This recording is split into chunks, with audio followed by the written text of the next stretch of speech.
โอเคสวัสดีนะคะผู้ชมมาอีกแล้วกับอ่าบางทีอาจจะเป็นบนไปเรื่อยบางทีอาจจะแล้วแต่ความคิดผมก็แล้วกันนะฮะซึ่ง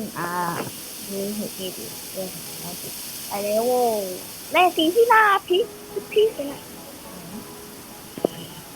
คือผมเปิดได้เสือเอเสือผม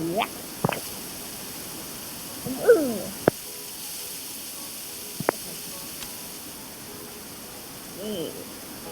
อยู่ผมอันเนี่ย